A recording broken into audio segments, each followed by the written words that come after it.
part of this season is all about. Tom Brady puts it only where he can get it. All day, just like that. Regular season is what it is. I mean, you realize you put it in the books. We're here to win playoff games. Literally nothing matters. What we did in the regular season, all 16 of those games are like they didn't exist. Yes, they got us to this point, but those games don't matter at all. A team that's made a bunch of improvements over the course of the year. You got to dot the I's, you got to cross the T's when preparing. Really, it's not going to be if we don't put rings on our fingers, because once you're in the tournament, that's what you're playing for. We did enough to get here, and now it will not be satisfying unless we finish it. Hey, Stephen A. got us started. It is playoff weekend. 6 games, fellas. Fire it up. What's going on, everybody? Welcome into First Take. Stephen A. Smith. First of all, let me say to you, thank you for holding it down yesterday. Holding it down, hosting, debating, all that. Max, solid as usual. Stay low, keep firing. But I got to say one thing, Stephen A., about Ryan Clark. One sec, Stephen A. Ryan, you and my husband, what's the deal? It's like a new haircut every day. Every time you show up, I never know who's going to come downstairs. Well, see, Molly, this is what you have to understand, Molly. When you do have a hairline, you have a hairline that can change and grow back. You can change your hairstyle. When you don't, you got to stick to the same haircut you've been rocking since, quite frankly. And so I think that's why you hear a little bit of the hate you've heard from Stephen A. about my new haircut. Well, first of all, you don't need to look all mean, looking like you got a unibrow because your forehead is, you got the wrinkles on top looking all mad. It was a compliment, number one, with your damn Christmas shirt on.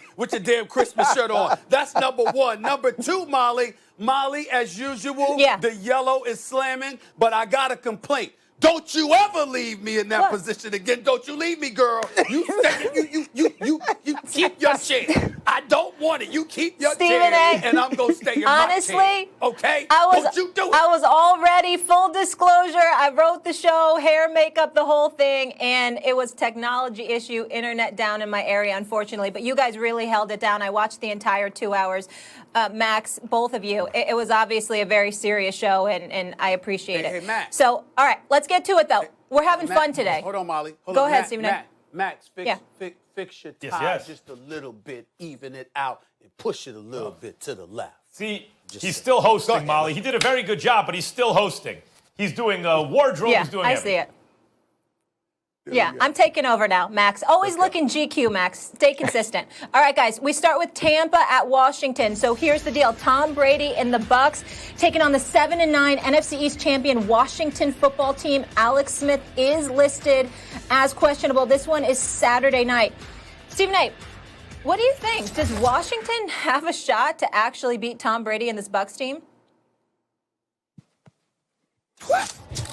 I mean, should I go to Max first? I think I should go to Max first on this one. I want to change course just a little bit. Max, can I get your answer first, please? Because I got the weight to give mine. Can you do that for me, Max? The answer is no. Of course they don't have a shot. They shouldn't. I mean, this would be a monumental upset and a terrible stain for Tom Brady and the Bucs. The Bucs have been playing their best football. As the season wound down, they were ramping up. Does that have a lot to do with Tom Brady's leadership and experience? Absolutely. I believe it does. My hat's off to him. He had a remarkable season. And they are peaking at just the right time. It's an 11-win team. They stomped the Packers early in this season.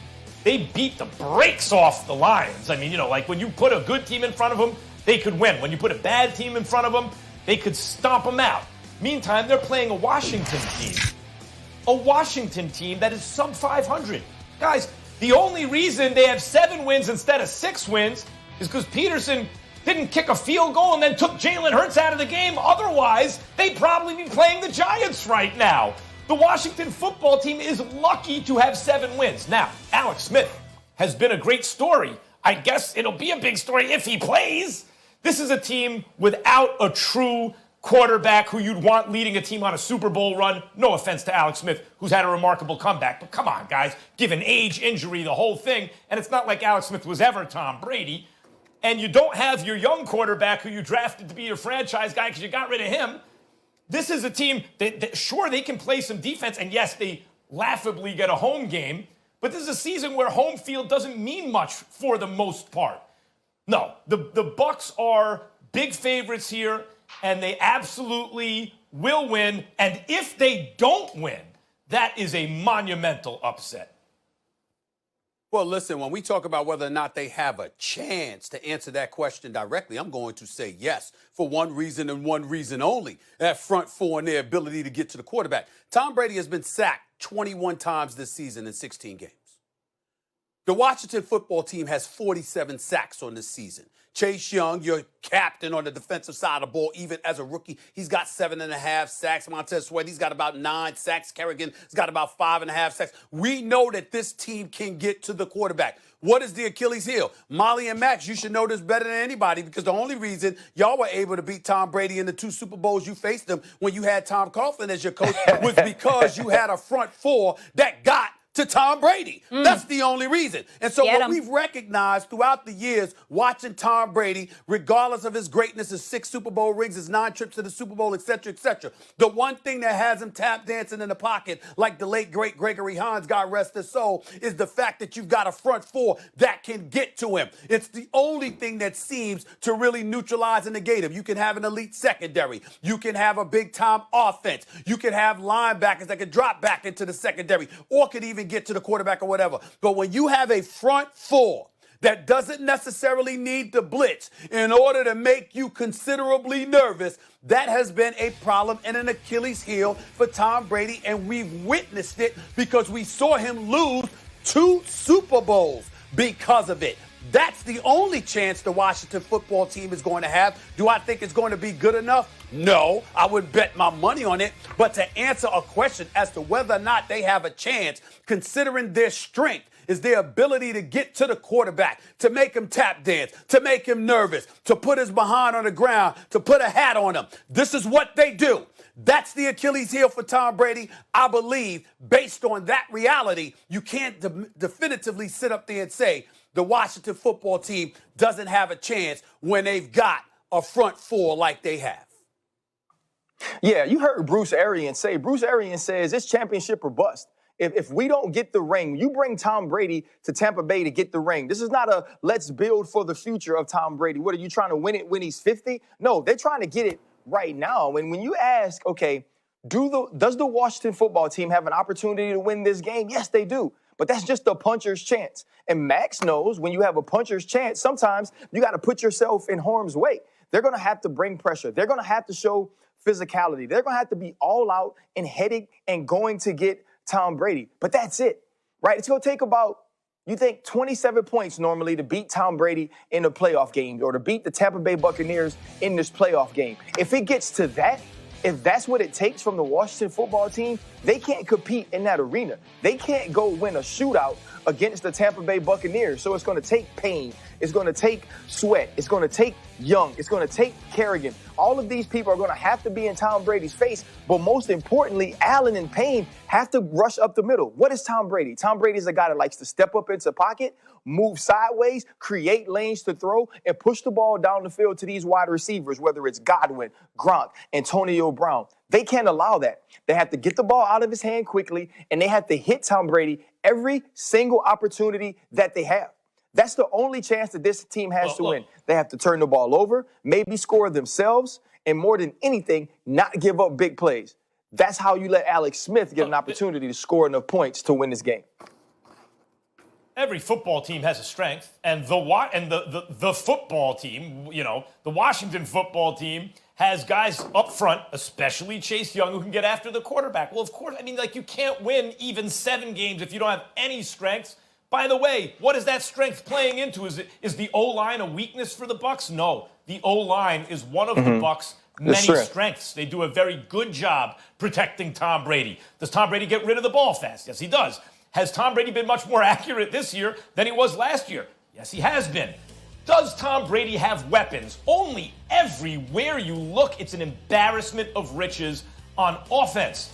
You also have a head coach in Bruce Arians, who seems to push all the right buttons with Brady and this team throughout the year. Every time the media played it up into a controversy, in fact, if you looked closely, Arians knew when to push Tom Brady's buttons and get the team motivated and Brady motivated with public criticism. He knew when to back him up. He knew when to kind of make the offense more what Tom Brady wanted. This team is, in addition to protecting the quarterback and doing all the things I just said, peaking right now against the Washington football team that, as I said, was lucky to beat the Eagles, who weren't even trying to win on the last game of the season. The Washington football team can't win this game. Well, Max Kellerman, first of all, before you go on your soliloquies, why don't you try not lying to the American public? Every football team doesn't have a strength. The Jets don't have a strength. Okay, the Jacksonville Jaguars. In the playoffs, I said if you win 7 games. There's a couple of teams that have no strength whatsoever. Zero. There's certain teams that have no strengths, okay? That's why they're horrible, okay? So not every team has a strength. Most of them do, but not every team, okay? At the end of the day, though, listen, if we break down the Washington football team's chances of winning this game, we all know that it's slim to none. We get all of that. We just can't definitively say none simply because of what I highlighted. The ability to pressure the quarterback to get after you is what we have raved about. People have talked about how this is probably the best front four in football, if not at the very least the NFC. So we pay attention to all of that, and we recognize what has plagued Tom Brady. And that's when he was younger. Now he's 43. So, first of all, he couldn't move that much in the past. He damn sure can't do that now. He's still that dude. He still can get it done. He's still special. We understand that. But in terms of his mobility, they certainly don't have anything to worry about in that regard. He's a stationary target against this front four. We can't ignore that. I don't predict they'll win, but it's going to be interesting in terms of their ability to get at him and Bruce Arians' ability to protect him. We'll see. Speaking of Bruce Arians, 5 words for you. No risk it, no biscuit.